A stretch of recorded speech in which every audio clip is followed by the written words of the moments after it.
നമസ്കാരം. സാമൂഹ്യപാഠം പരിപാടിയിലേക്ക് എല്ലാ മാന്യ പ്രേക്ഷകർക്കും സ്വാഗതം. വ്യക്തിത്വ വികസനത്തിൻ്റെ ആവശ്യകതയും പ്രാധാന്യവും ഇന്ന് ഏറെയാണ്. കുട്ടികളിലും മുതിർന്നവരിലുമെല്ലാം ഇതുമായി ബന്ധപ്പെട്ട് അലട്ടുന്ന പ്രശ്നങ്ങളും ചർച്ചാ വിഷയമാക്കേണ്ടതുണ്ട്. വ്യക്തിത്വ വികസനത്തിലൂടെ എങ്ങനെ ജീവിതത്തിൽ വിജയം കൈവരിക്കാം എന്നതാണ് ഇന്നത്തെ നമ്മുടെ വിഷയം. ഒപ്പം കുട്ടികളുടെ പഠന വൈകല്യവും ഇവിടെ വിഷയമാവുന്നു. വിഷയത്തെക്കുറിച്ച് സംസാരിക്കുവാനായി ഇന്ന് നമ്മുടെ കൂടെ അതിഥിയായി എത്തിയിട്ടുള്ളത് പേഴ്സണാലിറ്റി ഡെവലപ്മെൻറ്റിൻ്റെയും ന്യൂറോ ലിംഗ്വിസ്റ്റിക് പ്രോഗ്രാമിങ്ങിൻ്റെയും ട്രെയിനറും കോച്ചും ഒപ്പം കൗൺസിലറുമായ ഡോക്ടർ ലത ജയറാംദാസ് മാഡം ആണ്. നമുക്ക് മാഡത്തിനെ ആദ്യം തന്നെ പരിപാടിയിലേക്ക് സ്വാഗതം ചെയ്യാം. നമസ്കാരം മാഡം, പരിപാടിയിലേക്ക് സ്വാഗതം. നമ്മൾ എങ്ങനെയാണ് നമ്മുടെ വ്യക്തിത്വം ഡെവലപ്പ് ചെയ്യേണ്ടത്? അതിനെക്കുറിച്ച് പറയാം. ശരിക്കും ഒരാൾ ജീവിതത്തിൽ വിജയിക്കുന്നില്ല എന്നുണ്ടെങ്കിൽ, അല്ലെങ്കിൽ അയാളുടെ ജീവിതത്തിൽ അയാൾ ആഗ്രഹിക്കുന്ന അതുപോലുള്ള റിസൾട്ടുകൾ ഉണ്ടാകുന്നില്ലെങ്കിൽ, തീർച്ചയായും അയാളുടെ മൈൻഡ് സെറ്റിലോ അയാളുടെ സ്കിൽ സെറ്റിലോ ഒക്കെയുള്ള അപാകതകളാണ് അത് കാണിക്കുന്നത്. അപ്പം ഏതൊരു വ്യക്തിക്കും അവരുടെ ശാരീരികവും മാനസികവും സാമ്പത്തികവും ഒക്കെ മേഖലകളിൽ എല്ലാം കൂടെ വിജയിക്കണമെന്നുണ്ടെങ്കിൽ അവരുടെ വ്യക്തിത്വം സമഗ്രമായി ഡെവലപ്പ് ചെയ്യേണ്ട ഒരു ആവശ്യമുണ്ട്. അപ്പം അതിനായിട്ട് നമ്മൾ പല സങ്കേതങ്ങളും ഉപയോഗിക്കാറുണ്ട് വ്യക്തിത്വ വികസനത്തിന് വേണ്ടി.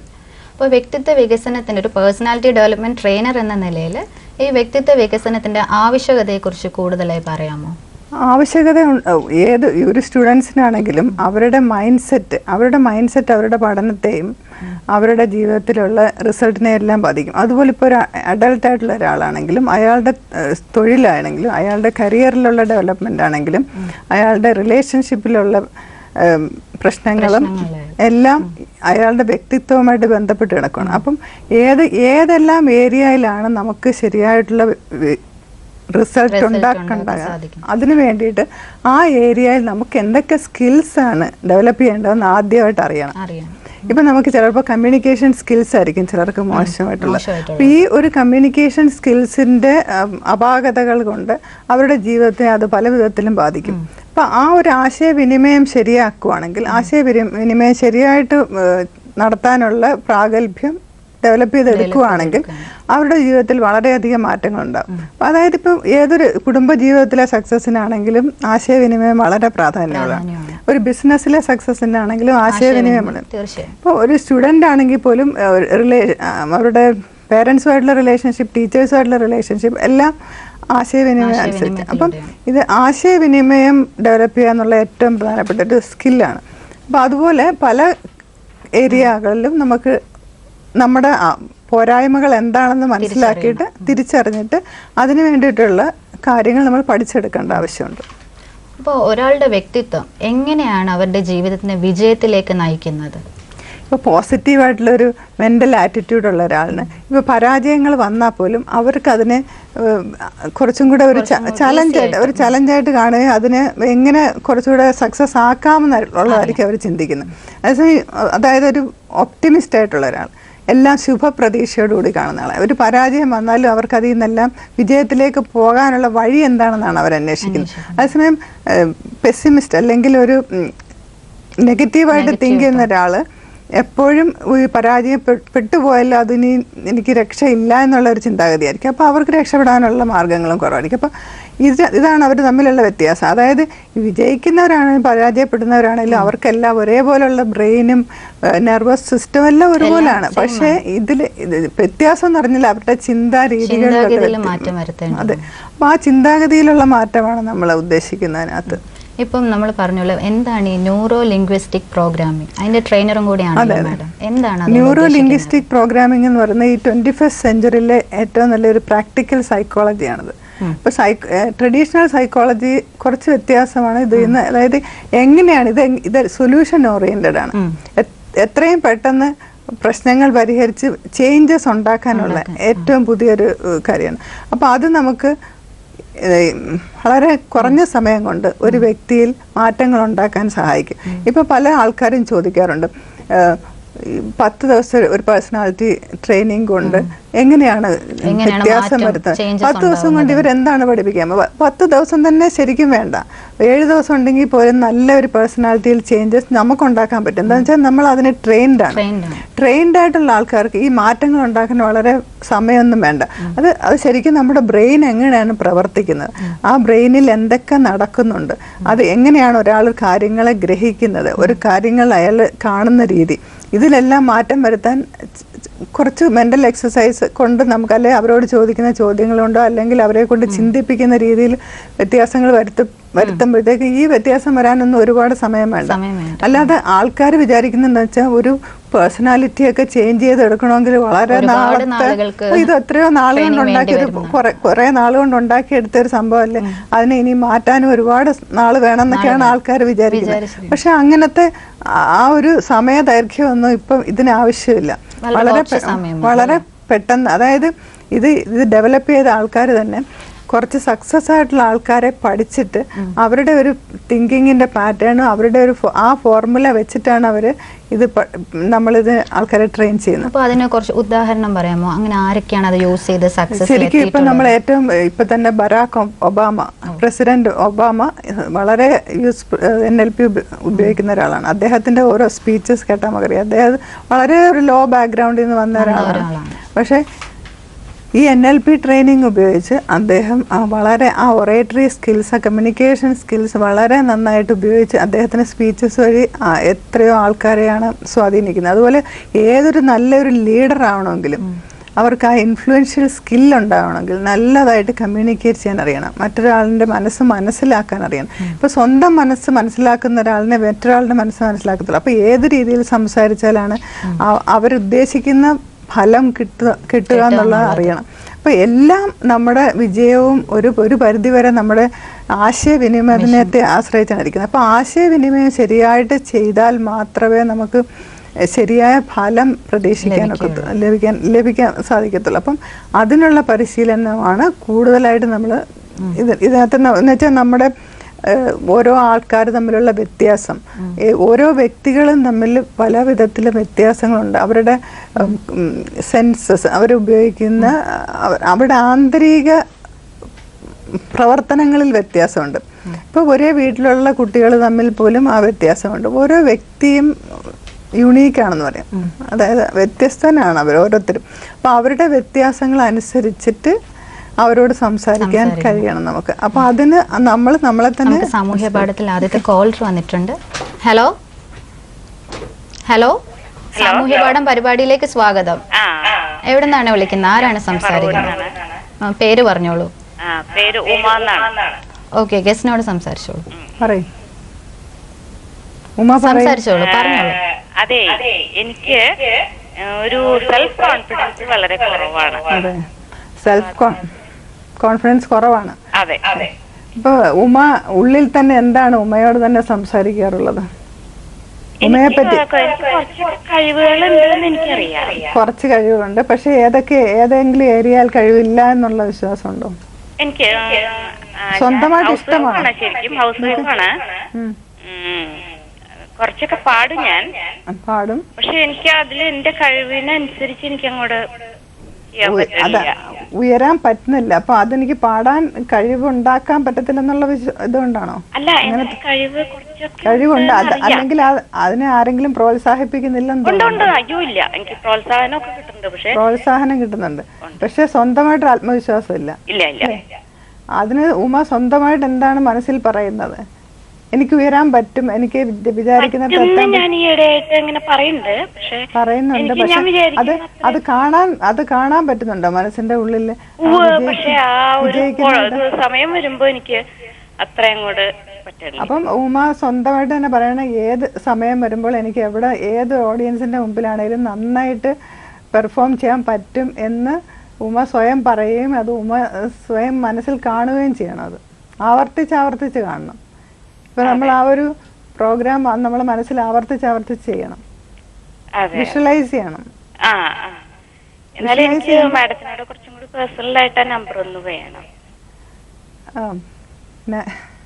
നമ്പർ പറയാം, അത് നമുക്ക് ഓഫീസുമായിട്ട് ബന്ധപ്പെട്ടാൽ ലഭിക്കാവുന്നതാണ്. വിളിച്ചതിൽ നന്ദി. അപ്പൊ എനിക്ക് ഡെയിലി ചെയ്യാൻ പറ്റുന്ന ഒരു കാര്യങ്ങളുണ്ട്.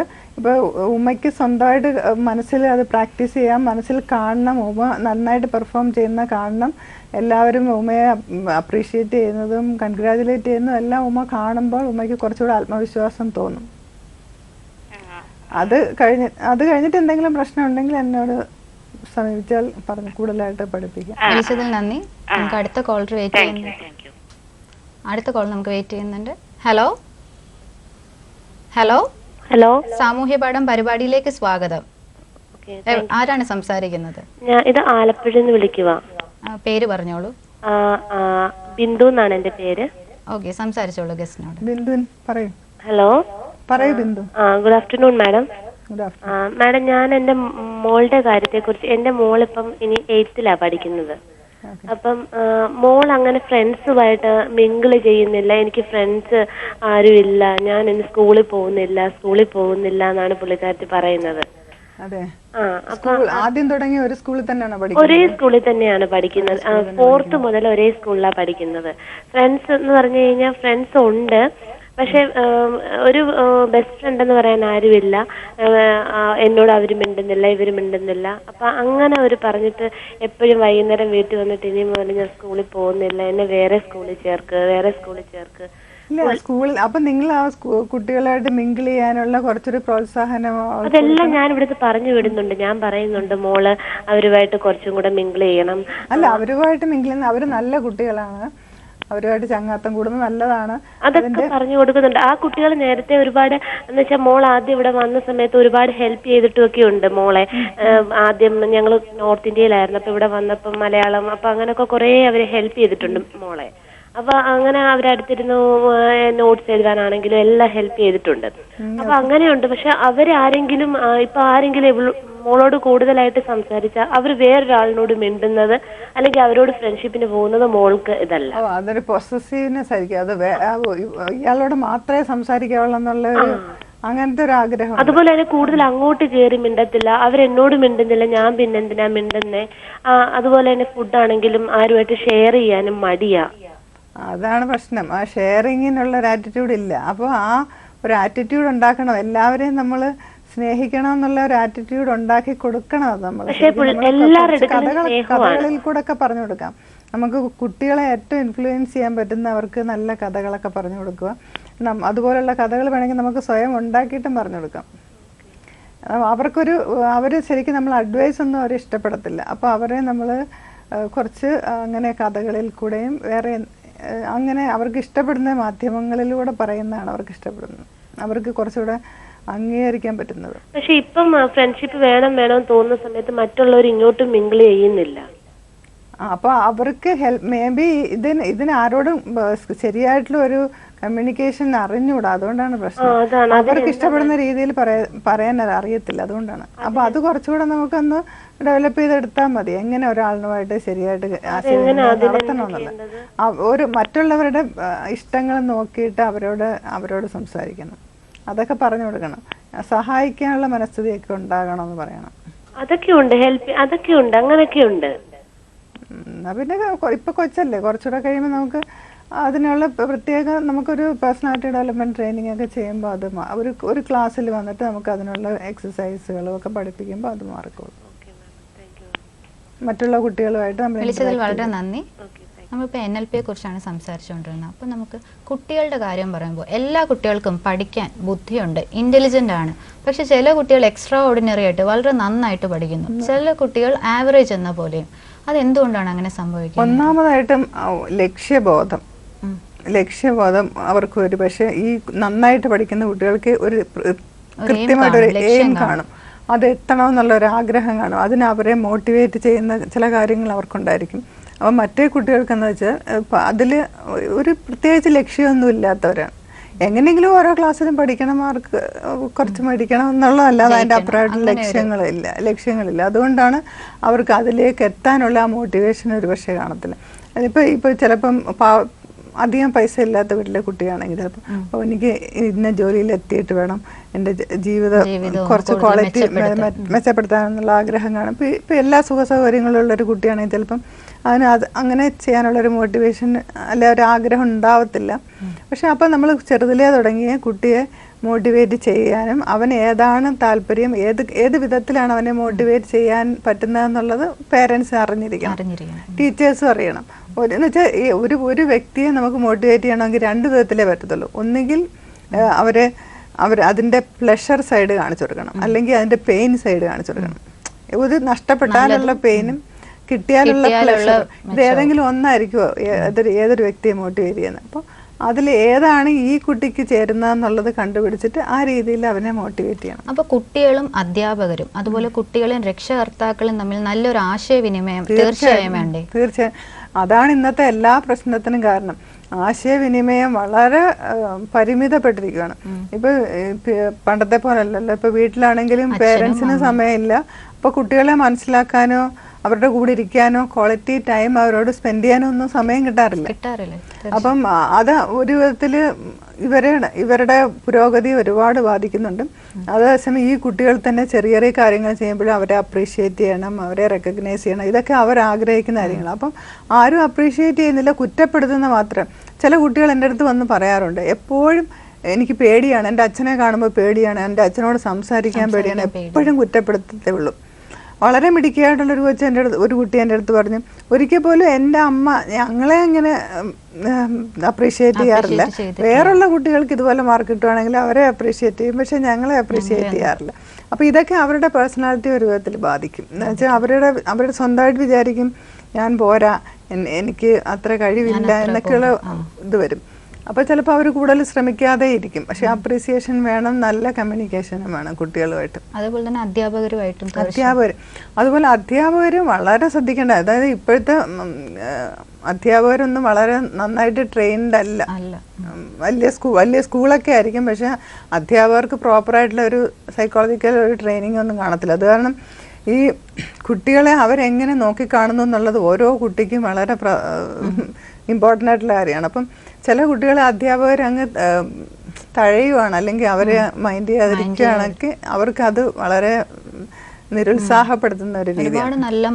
അല്ല, ഇപ്പൊ മാർക്ക് മാത്രമല്ലല്ലോ ഒരാളിന്റെ വ്യക്തിത്വം എന്ന് പറഞ്ഞാൽ മാർക്ക് മാത്രമല്ല, അയാളുടെ വേറെ പല കഴിവുകളും കാണും. അപ്പോൾ ഒരാളിന് ഏതെങ്കിലും ഒരു വിഷയത്തിൽ മാർക്ക് കുറവാണെങ്കിൽ പോലും അത് എങ്ങനെ അത് മേക്കപ്പ് ചെയ്യാം, അല്ലെങ്കിൽ കുറച്ചുകൂടെ അതിനെ ഇമ്പ്രൂവ് ചെയ്യാം എന്നുള്ള ടീച്ചറിന്റെ ഒരു എൻകറേജ്മെന്റ് കൊണ്ട് കുട്ടിക്ക് സാധിക്കും. അതുപോലെ അല്ലാതെ കുട്ടി മണ്ടനാണ് അല്ലെ മോശമാണെന്നൊക്കെ പറഞ്ഞു കഴിഞ്ഞാൽ അവന്റെ സെൽഫ് ഇമേജ് അതോടുകൂടി പോകും. അപ്പൊ അത് അവന്റെ പഠിത്തത്തിനെ ബാധിക്കും. ഇപ്പൊ എല്ലാ കുട്ടികൾക്കും അറിയാം എന്ത് പഠിക്കണമെന്നുള്ളത്, എല്ലാ കുട്ടികൾക്കും അറിയാം. പക്ഷെ എങ്ങനെ പഠിക്കണമെന്നുള്ളത് പല കുട്ടികൾക്കും ഇന്നത്തെ കാലത്ത് അറിയില്ല. ഇന്ന് ഏറ്റവും കൂടുതൽ ഇമ്പോർട്ടൻ്റ് ആയിട്ടുള്ള ഒരു കാര്യമാണ് ഇത്, ആ ഒരു സ്കില്ല്, ഹൗ ടു സ്റ്റഡി, എങ്ങനെ പഠിക്കണം. അതായത് നമുക്ക് ഇഷ്ടം പോലെ കണ്ടന്റ് ഉണ്ട് പഠിക്കാനായിട്ടുള്ള, അത് കൊണ്ട് മാത്രം പറ്റത്തില്ല. ഈ ഓരോ കുട്ടിക്കും പഠനത്തിന് ഓരോ പ്രത്യേക രീതികളുണ്ട്.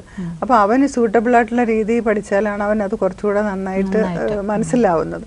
അപ്പം ടീച്ചർ പഠിപ്പിക്കുമ്പോൾ തുടങ്ങി വീട്ടിൽ സ്വയം പഠിക്കുന്നതും എല്ലാം അവൻ്റെ രീതിക്ക് അനുസരിച്ചിട്ടായിരിക്കണം. അത് നമ്മൾ കണ്ടുപിടിച്ചിട്ട് ആ രീതിയിൽ പഠിക്കാൻ അവനെ പ്രോത്സാഹിപ്പിക്കുകയും അവന് സൂട്ടബിൾ ആയിട്ടുള്ള എന്തൊക്കെ കാര്യങ്ങൾ ചെയ്യാം, പഠിക്കുന്നതിന് മുമ്പും പഠിച്ചുകൊണ്ടിരിക്കുമ്പോഴും പഠിച്ച് കഴിഞ്ഞിട്ടും ചെയ്യാനുള്ള ഒരുപാട് കാര്യങ്ങളുണ്ട്. അതായത് ഒരു പുസ്തകം എടുത്ത് വായിക്കാൻ തുടങ്ങുമ്പോൾ ഒരുപാട് കുട്ടികൾക്ക് ഇപ്പോൾ മാത്സ് ഇൻട്രസ്റ്റ് ഇല്ല, അല്ലെങ്കിൽ സയൻസ് ഇൻട്രസ്റ്റ് ഇല്ല, അതിന് മാർക്ക് കുറവാണ്. ബാക്കി ഇപ്പോൾ ഇംഗ്ലീഷിനോ അല്ലാതെ ലാംഗ്വേജസിനൊക്കെ മിടുക്കരായിരിക്കും, പക്ഷെ ഇതിനൊക്കെ മോശമായിരിക്കും. അപ്പം ഇതൊക്കെ പഠന രീതിയുടെ കുഴപ്പമാണ്. അതായത് എങ്ങനെ പഠിക്കണമെന്ന് കുട്ടിക്ക് അറിഞ്ഞൂടാ. ചില കുട്ടികൾക്ക് നല്ല മാർക്ക് കിട്ടുന്നവർക്ക് അവരുടെ പഠന രീതി നല്ലതായിരിക്കും, അവർക്ക് എങ്ങനെ പഠിക്കണമെന്ന് അറിയാമായിരിക്കും. ഒരുപക്ഷെ നാച്ചുറലായിട്ട് അറിയാവുന്നതായിരിക്കും, അല്ലെങ്കിൽ അവർ പഠിക്കുന്ന രീതി ശരിയായിട്ടായിരിക്കും. പക്ഷെ ഇപ്പോൾ എല്ലാ കുട്ടികളും ചിലപ്പോൾ ശരിയായ രീതിയിലായിരിക്കത്തില്ല പഠിക്കുന്നത്. അപ്പോൾ ആ ശരിയായ രീതിയിൽ എങ്ങനെ പഠിക്കണമെന്ന് അവരെ പഠിപ്പിച്ചു കൊടുക്കുകയാണെങ്കിൽ ഏത് കുട്ടിക്കും നല്ല മാർക്ക് കിട്ടാം, നല്ല നിലയിലേക്ക് ഉയരാനും പറ്റും. പക്ഷെ അത് നമ്മുടെ സ്കൂളുകളിലൊന്നും പഠിപ്പിക്കാറില്ല, അതെങ്ങനെ പഠിക്കണമെന്നുള്ളത്. ഈ NLP എങ്ങനെയാണ് കുട്ടികളിൽ സഹായകമാകുന്നത്? NLP പഠിത്ത കാര്യത്തിൽ എന്ന് വെച്ചാൽ ഒരുപാട് സ്ട്രാറ്റജീസ് ഉണ്ട്. NLP നമ്മുടെ മൈൻഡിനെ ഉപയോഗിക്കുന്ന സ്ട്രാറ്റജീസ് ഉണ്ട്. ആ സ്ട്രാറ്റജി, ഒരു സ്പെല്ലിംഗ് മോശമായിട്ടുള്ള കുട്ടിക്ക് എങ്ങനെ സ്പെല്ലിംഗ് പഠിക്കണം, കുറച്ചുകൂടെ ഈസി ആക്കി സ്പെല്ലിംഗ് പഠിക്കാം. അല്ലെ കണക്കിന് മോശമായിട്ടുള്ള കുട്ടിക്ക് എങ്ങനെ കണക്ക് കുറച്ചുകൂടെ ബെറ്റർ ആയിട്ട് പഠിക്കാം. അത് ഓരോ വിഷയങ്ങളും എങ്ങനെ നമുക്ക് കുറച്ചുകൂടി ഈസി ആയിട്ട് പഠിക്കാം. ഇപ്പോൾ കൂടുതൽ വായനാശീലം ഇല്ലാത്തൊരു കുട്ടിക്ക് എങ്ങനെ വായനാശീലം ഉണ്ടാക്കാം, അല്ലെങ്കിൽ വായനയിൽ എങ്ങനെ ഇൻട്രസ്റ്റ് ഉണ്ടാക്കാം, അതിനൊക്കെയുള്ള ഓരോ സ്ട്രാറ്റജീസ് ഉണ്ട്. ആ സ്ട്രാറ്റജീസ് പഠിപ്പിക്കുമ്പോൾ അവരതിൽ കുറച്ചുകൂടെ മെച്ചമാവും. നമ്മൾ കുട്ടികളെ എങ്ങനെയാണ് മോട്ടിവേറ്റ് ചെയ്യുന്നത്, പ്രചോദനം നൽകേണ്ടത് എങ്ങനെയാണ് അവരുടെ പഠന കാര്യത്തിലും? പ്രചോദനം നൽകേണ്ട ഇതുപോലെ അവരുടെ മോട്ടിവേഷണൽ സ്ട്രാറ്റജി നമ്മൾ കണ്ടുപിടിക്കണം. ഈ പറഞ്ഞ നേരത്തെ പ്ലഷറാണോ പെയിൻ ആണോ അത് കണ്ടുപിടിച്ചിട്ട്, ഇപ്പൊ ഒരു കുട്ടിക്ക് തന്നെ ചിലപ്പോൾ സ്പോർട്സിൽ നല്ല ഇൻട്രസ്റ്റ് ആയിരിക്കും, പക്ഷെ പഠനം വരുമ്പോൾ അവന് ഇൻട്രസ്റ്റ് കാണത്തില്ല. അപ്പോൾ ഈ സ്പോർട്സിലുള്ള ഇൻട്രസ്റ്റിന്റെ ആ ക്വാളിറ്റി എല്ലാം പഠനത്തിലേക്ക് കൊണ്ടുവരുവാണെങ്കിൽ ഈ പഠനത്തിലും അവന് ഇൻട്രസ്റ്റ് വരും. അപ്പം അത് നമ്മൾ കുറച്ച് മെൻ്റൽ ഇതാണ് എക്സസൈസസ് ആണ്. അത് നമ്മൾക്ക് അവന് ഇതിനെല്ലാം ഓരോ പ്രത്യേകതകളാണ്. അവൻ സ്പോർട്സിനെ കുറിച്ച് അവനോട് ചോദിക്കുമ്പോൾ അവനത് അതിനെ കാണുന്ന രീതിയും അതിനൊരു പ്രത്യേക ലൊക്കേഷനും ഒക്കെ അവൻ്റെ മനസ്സിൽ, ഇപ്പം നമ്മളെല്ലാ അനുഭവങ്ങളെന്ന് പറഞ്ഞാൽ അതെല്ലാം മനസ്സിൽ കാണുന്ന പ്രതിബിംബങ്ങളും നമ്മുടെ അറിവുകളെ നമ്മളതിനെ ഒരു ഇന്റേണലി റെപ്രസെൻറ്റ് ചെയ്തിട്ടാണ് നമ്മൾ അതിനെ മനസ്സിലാക്കുന്നത്. അപ്പം നമ്മൾ സ്പോർട്സിനെ കുറിച്ച് ചിന്തിക്കുമ്പോൾ നമ്മുടെ ഇന്റേണൽ റെപ്രസെൻറ്റേഷൻ നമ്മൾ പഠിത്തത്തിനെ കുറിച്ച് ചിന്തിക്കുന്നതുമായിട്ട് വ്യത്യാസമായിരിക്കും. അപ്പോൾ ഈ ഇന്റേണൽ റെപ്രസെൻറ്റേഷൻ എന്ന് പറയുന്ന ആ ഇന്റേണൽ മനസ്സിൽ ഉള്ളിലുള്ള ആ പ്രതിബിംബത്തിന് പല ക്വാളിറ്റീസും ഉണ്ട്. അപ്പോൾ ആ ക്വാളിറ്റീസിനെ നമ്മൾ തിരിച്ചറിഞ്ഞിട്ട് അതേ ക്വാളിറ്റീസ് ഈ ഇതിലേക്ക് കൊണ്ടുവരുമ്പോഴത്തേക്കും കുട്ടിക്ക് അതേ ഇൻട്രസ്റ്റ് ഇതിലും വരും. അതെ, ഇങ്ങനെ ഇൻട്രസ്റ്റ് വരും. അപ്പം അങ്ങനെ നമുക്ക് കുട്ടിയെ കുറച്ചും കൂടെ പഠിക്കാനായിട്ട് മോട്ടിവേറ്റ് ചെയ്യാൻ പറ്റും. അതിന് കുറച്ചുകൂടെ ഇൻട്രസ്റ്റ് ഉണ്ടാക്കാൻ പറ്റും കുട്ടിക്ക്. അല്ലാതെ ഇവൻ മോശമാണെന്ന് പറഞ്ഞ് തള്ളിക്കളയേണ്ട ആവശ്യമില്ല. ഏത് കുട്ടിക്കും നമുക്ക് ശരിയായ രീതിയിലൂടെ അവനെ പഠനത്തിൽ ഇൻട്രസ്റ്റ് കൊണ്ടുവരാൻ പറ്റും. ഇൻട്രസ്റ്റ് ഇല്ലാത്തതാണ് ഇപ്പോൾ ഏറ്റവും വലിയ പ്രശ്നം. ഇപ്പൊ ഒരുപാട് പേരൻസ് പറയാറുണ്ട് 7ാം ക്ലാസ് വരെ എൻ്റെ മകൾ നല്ലതായിട്ട് പഠിക്കുന്നുണ്ടായിരുന്നു, പക്ഷെ ഇപ്പൊ പഠിത്തത്തിന് താല്പര്യമില്ല. എന്താന്ന് വെച്ചാൽ നമ്മുടെ ഈ ഒരു കൊച്ചു കുട്ടിയായിരിക്കുമ്പോൾ അവർ കൂടുതലും പഠിക്കുന്ന ഒരു ഇൻഫോർമൽ ആയിട്ടുള്ള കണ്ടും കേട്ടും അവരുടെ ക്യൂരിയോസിറ്റി ഉണ്ട്. അവർ ഇപ്പൊ 5 വയസ്സ് വരെ സ്കൂളിൽ പോകുന്നവർ അല്ലെങ്കിൽ കുട്ടികൾ ഒരുപാട് കാര്യങ്ങൾ മനസ്സിലാക്കും. അതൊരു ഇൻഫോർമലായിട്ടാണ്. അതായത് കാണുന്നു, കുട്ടി അതിനെക്കുറിച്ച് ക്വസ്റ്റ്യൻ ചോദിക്കുന്നു, അവർ ക്യൂരിയോസിറ്റി കൊണ്ട് പഠിക്കും. പക്ഷെ ഒരു ക്ലാസ് റൂം അന്തരീക്ഷത്തിലേക്ക് വരുമ്പോൾ അവർ വേറൊരു രീതിയിലാണ്, ഫോർമലായിട്ടുള്ള ഒരു എഡ്യൂക്കേഷനാണ്. അതായത് ടീച്ചർ വന്നിങ്ങനെ പഠിപ്പിക്കുന്നു, കുട്ടികൾ എഴുതുന്നു, അല്ലെങ്കിൽ ഇങ്ങനെ ഉണ്ടായിരുന്നു കേൾക്കുന്നു. അപ്പോൾ ആ ഒരു രീതി നേരത്തെയുള്ള രീതിയിൽ നിന്ന് വ്യത്യാസമായതുകൊണ്ട് കുട്ടിക്ക് ഗ്രാജുവലി അതിനകത്തുള്ള താല്പര്യം കുറഞ്ഞു വരുന്നു. പിന്നെ അതിൻ്റെ കൂടെ ശിക്ഷകളും പിന്നെ അവരെ കുറ്റപ്പെടുത്തലുകളും ഒരുപക്ഷെ അവർക്ക് അതിനകത്തുള്ള താല്പര്യം കുറച്ചുകൊണ്ട് വരുന്നു. അപ്പോൾ അതുപോലെ തന്നെ പല മാനസിക പ്രശ്നങ്ങളും കുട്ടികളെ പഠനത്തിൽ നിന്ന് പിന്തിരിപ്പിക്കാറുണ്ട്. നമുക്ക് NLPയിലൂടെ അതിലൊരു പരിഹാരം? തീർച്ചയായിട്ടും NLP ഒരാളിൻ്റെ മാനസിക അവസ്ഥകൾ എങ്ങനെ നമുക്ക് ചേഞ്ച് ചെയ്യാമെന്നുള്ളതിന് ഒരുപാട് സ്ട്രാറ്റജീസ് അതിനകത്തുണ്ട്. എല്ലാവരുടെ ഏത് പെർഫോമൻസിനെയും അവരുടെ മാനസികാവസ്ഥയാണ് അതിനെ അടിസ്ഥാനപ്പെടുത്തിയിട്ടുള്ളത്. അതായത് ഇപ്പം നമുക്ക് നല്ല മാനസികാവസ്ഥയിൽ ഇരുന്നാൽ മാത്രമേ ഏതൊരു ജോലിയും നന്നായിട്ട് ചെയ്യാൻ പറ്റത്തുള്ളൂ. അതായത് നമ്മുടെ മനസ്സും ശരീരവുമായിട്ട് വളരെ ബന്ധപ്പെട്ട് കിടക്കുകയാണ്. ഇപ്പം നമ്മുടെ മനസ്സിലെ ചിന്തകൾ നമുക്ക് വികാരങ്ങൾ ഉണ്ടാക്കുന്നു. ആ ചിന്തകളാണ് നമുക്ക് വികാരങ്ങൾ ഉണ്ടാക്കുന്നത്, ഇമോഷൻസ് ഉണ്ടാക്കുന്നത്. ആ ഇമോഷൻസ് അല്ലെങ്കിൽ അതാണ് നമ്മുടെ മാനസികാവസ്ഥ. അപ്പോൾ ആ മാനസികാവസ്ഥ മോശമാണെങ്കിൽ നമുക്കൊരു പക്ഷേ നന്നായിട്ട് ചിന്തിക്കാൻ പറ്റത്തില്ല, നന്നായിട്ട് പെർഫോം ചെയ്യാൻ പറ്റത്തില്ല. അപ്പോൾ ഇങ്ങനെയുള്ള കാര്യങ്ങൾ വരുമ്പോൾ ഒരു കുട്ടിക്ക് ഒരു വിഷമം ഉണ്ടാകുന്നു, അല്ലെ ഇപ്പം നേരത്തെ ഒരു വിളിച്ച പോലെ മറ്റുള്ള കുട്ടികളോട് മിണ്ടുന്നില്ല, അത് ആ കുട്ടിയുടെ മാനസികാവസ്ഥയെ പ്രതികൂലമായിട്ട് ബാധിക്കും. അപ്പം അതിന് നല്ലൊരു അനുകൂലമായിട്ടുള്ള മാനസികാവസ്ഥ വരണമെന്നുണ്ടെങ്കിൽ ആ ചിന്ത മാറ്റണം. എല്ലാവർക്കും എന്നോട് ഇഷ്ടമാണ്, അല്ലെങ്കിൽ ഞാൻ നല്ല ഒരു കുട്ടിയാണെന്ന് സ്വയം തോന്നുവാണെങ്കിൽ അതിൻ്റെ മാനസികാവസ്ഥ മാറും. അപ്പം ആ മാനസികാവസ്ഥ മോശം. ഇപ്പം അല്ലെങ്കിൽ ഒരു ടീച്ചർ ഇപ്പോൾ ഒരു വഴക്ക് പറയും, അടിക്കും എന്നുള്ള പേടിച്ചിരിക്കുകയാണെങ്കിൽ ആ കുട്ടിക്ക് പഠിച്ചാൽ ഒന്നും മനസ്സിലാവില്ല. വളരെ ശാന്തമായ മാനസികാവസ്ഥയിൽ വളരെ സമാധാനത്തോടുകൂടി വായിച്ചാൽ മാത്രമേ അത് മനസ്സിലേക്ക് രജിസ്റ്റർ ചെയ്യത്തുള്ളൂ. രജിസ്റ്റർ ചെയ്താൽ മാത്രമേ നമുക്ക് അത് വീണ്ടും ഓർമ്മിക്കാനും പറ്റത്തുള്ളൂ. അപ്പം അല്ലാതെ ചുമ്മാ നമ്മൾ ടെൻഷനായിട്ട് പിള്ളേരെ വഴക്കൊക്കെ പറഞ്ഞ് അടിച്ചു പോയി പഠിയെന്ന് പറഞ്ഞിട്ട് അടിച്ചൊക്കെ കുട്ടികൾക്കൊന്നും മനസ്സിലാവത്തില്ല. അവരുടെ മനസ്സിലോട്ട് അത് രജിസ്റ്റർ ചെയ്തില്ല. അപ്പൊ ഏറ്റവും അത്യാവശ്യം നമ്മൾ വളരെ റിലാക്സ്ഡ് ആയിട്ട് ഒരു മൈൻഡായിട്ടിരിക്കണം. ആ നല്ല മാനസികാവസ്ഥയിൽ മാത്രമാണെങ്കിൽ കുട്ടികൾക്കാണേലും വലിയവർക്കാണേലും നന്നായിട്ട് കാര്യങ്ങൾ ചെയ്യാൻ പറ്റത്തുള്ളൂ. അതുപോലെ തന്നെ എക്സാം ടൈം എന്ന് പറയുന്നത്, പരീക്ഷാകാലം എന്ന് പറയുന്നത് കുട്ടികൾക്ക് ഇപ്പോൾ ഒരു പേടി സ്വപ്നം തന്നെയാണ്. എല്ലാം നമ്മൾ പഠിച്ചിട്ടുണ്ടാവും, പക്ഷേ എക്സാമിന്റെ സമയമാകുമ്പോൾ എല്ലാം മറന്നു പോകുന്നു, മൈൻഡ് ബ്ലാങ്ക് ആയി പോകുന്നു. അതെപ്പോഴും പൊതുവെ കേൾക്കുന്ന കുട്ടികളുടെ ഒരു അങ്ങനെ അവർ വിചാരിക്കുന്ന എക്സാം എന്ന് പറഞ്ഞാൽ എന്തോ ഒരു വലിയൊരു യുദ്ധം പോലെയാണ് അവർക്ക് തോന്നുന്നത്. അപ്പം പക്ഷെ എക്സാമിനെ അങ്ങനെ കാണേണ്ട ഒരു ആവശ്യമില്ല. നമുക്ക് പഠിച്ചതെല്ലാം പഠിക്കുന്ന സമയത്ത് തന്നെ നമ്മൾ പ്രോപ്പറായിട്ട് രജിസ്റ്റർ ചെയ്തിട്ടുണ്ട്, അതെല്ലാം നമുക്ക് ഓർമ്മിക്കേണ്ട സമയത്ത് നമുക്ക് ഓർമ്മ വരും എന്നുള്ള ഒരു വിശ്വാസം അവർക്കുണ്ടായിരിക്കണം.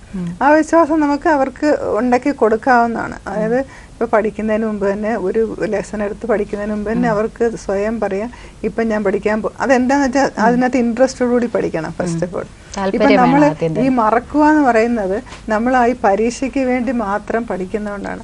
അപ്പോൾ അതിനെ എന്തിനു വേണ്ടിയാണ് നമ്മൾ പഠിക്കുന്നത്, അത് എവിടേക്കാണ് നമ്മൾ ഉപയോഗിക്കാൻ പോകുന്നത്, അതിൻ്റെ ആപ്ലിക്കേഷൻ എങ്ങനെയാണ്, അല്ലെ ഇതെനിക്ക് എത്രത്തോളം പ്രയോജനകരമാണ്, ഇങ്ങനെയൊക്കെ ചിന്തിച്ചുകൊണ്ട് നമ്മളൊരു കാര്യം പഠിക്കുവാണെങ്കിൽ അതിനെ കുറച്ചുകൂടെ നന്നായിട്ടായിരിക്കും മനസ്സിൽ രജിസ്റ്റർ ചെയ്യുന്നത്. ഇപ്പം നമ്മൾ ഒരു കാര്യം നമ്മൾ പഠിക്കുമ്പോൾ ഇതെനിക്ക് എവിടെയൊക്കെ ഉപയോഗിക്കാം, അല്ലെ ഇതെനിക്ക് എന്തൊക്കെയാണ് പ്രയോജനം എന്നൊക്കെ മനസ്സിലാക്കി പഠിക്കുന്ന ഒരു കാര്യം നമ്മുടെ മനസ്സിൽ ലോങ് ടൈം മെമ്മറിയിലേക്ക് ശരിക്കും രജിസ്റ്റർ ചെയ്ത് അപ്പോൾ അതിനെ നമുക്ക് റീകോൾ ചെയ്യാൻ ഒരു പ്രയാസമില്ല. പിന്നെ അതുപോലെ നമ്മുടെ മാനസികാവസ്ഥ പരീക്ഷയ്ക്ക് പോകുമ്പോൾ കുട്ടിക്ക് ഭയമില്ലാതിരിക്കണം, ആ ടെൻഷൻ മാറ്റാനുള്ള ചില കാര്യങ്ങൾ അവർ പഠിച്ചിരിക്കുകയാണെങ്കിൽ അവർക്ക് വളരെ ഈസി ആയിട്ട് എല്ലാം ഓർമ്മിക്കാൻ പറ്റും. ഈ ടെൻഷൻ വരുമ്പോൾ തന്നെ നമ്മുടെ റെറ്റിക്കുലർ ആക്ടിവേറ്റിംഗ് സിസ്റ്റം വരുന്നുണ്ട്, അതിനകത്ത് ആ ഫിൽറ്റർ അടഞ്ഞു പോകുന്ന പോലെയാണ്. നമുക്ക് അവിടെ നിന്നുള്ള ഇൻഫർമേഷൻ നമ്മുടെ സബ് കോൺഷ്യസിൽ നിന്നുള്ള ഇൻഫർമേഷൻ കോൺഷ്യസ് മൈൻഡിലേക്ക് വരത്തില്ല, അതുകൊണ്ടാണ് നമ്മൾ മറന്നു പോകുന്നത്. അപ്പം ഇതൊക്കെ കുട്ടിയെ റിലാക്സ് ചെയ്യിക്കാനുള്ള ഇതൊക്കെ പഠിപ്പിച്ചു കഴിഞ്ഞാൽ അവർക്ക് വളരെ ശാന്തമായ മനസ്സോടുകൂടി ചിന്തിച്ച് എഴുതാൻ സാധിക്കും. പിന്നെ മറ്റൊരു കാര്യം എന്ന് വെച്ചാൽ കുട്ടികൾ ഇന്നിപ്പോൾ പഠിക്കാത്തതിൻ്റെ അവരെന്താ പറയുക, ഒരു സോഷ്യൽ നെറ്റ്വർക്ക് സൈറ്റ്സ് എന്ന് പറയാം, അവരുടെ പഠിത്തത്തിൽ നിന്ന് ശ്രദ്ധ തിരിക്കുന്നത് തന്നെ ഫേസ്ബുക്ക്, ട്വിറ്റർ, ഇങ്ങനെ ഒരുപാട് സോഷ്യൽ നെറ്റ്വർക്ക് സൈറ്റ്സ് ഉണ്ട്. അപ്പോൾ അത് നമുക്ക് എങ്ങനെ അതിലൊരു പരിഹാരം കാണാൻ സാധിക്കും, അതിൽ നിന്നൊന്ന് പിന്തിരിപ്പിക്കാനായിട്ട്? നമ്മൾ കുട്ടികളോട് ഒരിക്കലും അത് ഉപയോഗിക്കരുതെന്ന് പറയാൻ പറ്റത്തില്ല, പക്ഷെ നമ്മൾ സ്നേഹത്തോടെ അവരോട് പറയാം അതെങ്ങനെയൊക്കെ അവരുടെ സമയം വേസ്റ്റ് ആവുന്നു, അല്ലെങ്കിൽ അത് നമ്മുടെ ലക്ഷ്യം എന്താണെന്നുള്ളത് എപ്പോഴും കുട്ടിക്ക് ഒരു ഓർമ്മ വേണം. അപ്പോൾ ആ ലക്ഷ്യത്തിലേക്ക് അടുപ്പിക്കാനായിട്ട് അവർ എങ്ങനെ സമയം വിനിയോഗിക്കണം, ആ ടൈം മാനേജ് ചെയ്യുന്നതെല്ലാം അവർ പഠിച്ചിരിക്കണം. അതായത് ഒരു ടൈം ടേബിൾ വേണം നമുക്ക് ഒരു ദിവസം ചെയ്യാനുള്ള കാര്യങ്ങൾ, അതിൻ്റെ ക്രൈറ്റീരിയ അനുസരിച്ച് നമ്മൾ അതിനെ സെറ്റ് ചെയ്ത് വെക്കാനൊക്കെ കുട്ടിക്ക് നമ്മൾ വളരെ സ്നേഹത്തോടെ അവരെ പഠിപ്പിക്കാം. അപ്പം ഒരു ദിവസത്തിൽ എത്ര മണിക്കൂർ അവർ അല്ലെങ്കിൽ എത്ര സമയം അവർക്ക് ഇതിനൊക്കെ വേണ്ടി സ്പെൻഡ് ചെയ്യാൻ നമുക്കൊരു കൃത്യം സമയം വെച്ച് വേണമെങ്കിൽ അവരെ അലൗ ചെയ്യാം. പക്ഷെ തീരെ അലൗ ചെയ്യാതിരുന്നാലും കുട്ടികൾ ചിലപ്പം വേറെ ഏതെങ്കിലും രീതിയിലൊക്കെ അത് ചെയ്യും. പക്ഷെ അതുകൊണ്ട് ഇപ്പോൾ ഒരു 10-20 മിനിറ്റോ 10 മിനിറ്റോ ഒക്കെ നമുക്ക് വേണമെങ്കിൽ ഒന്ന് നോക്കാം, അത് കുറച്ച് കുഴപ്പമില്ല. പക്ഷെ അങ്ങനെയൊക്കെ അനുവദിച്ചാൽ ഒരു പക്ഷേ അത് സ്വീകരിക്കുമായിരിക്കും. അല്ലെങ്കിൽ നമ്മൾ ടോട്ടലി കട്ട് ചെയ്ത് കളഞ്ഞാൽ അതിൻ്റെ ദേഷ്യമാണ്.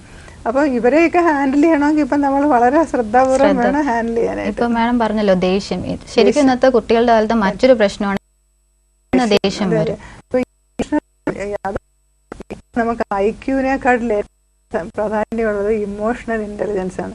പണ്ടൊക്കെ IQ ആണ് ഏറ്റവും ഇതായിട്ട് തോന്നിയത്, അതായത് ഇന്റലിജൻസ് കോഷ്യന്റ് എത്രയാണെന്നാണ്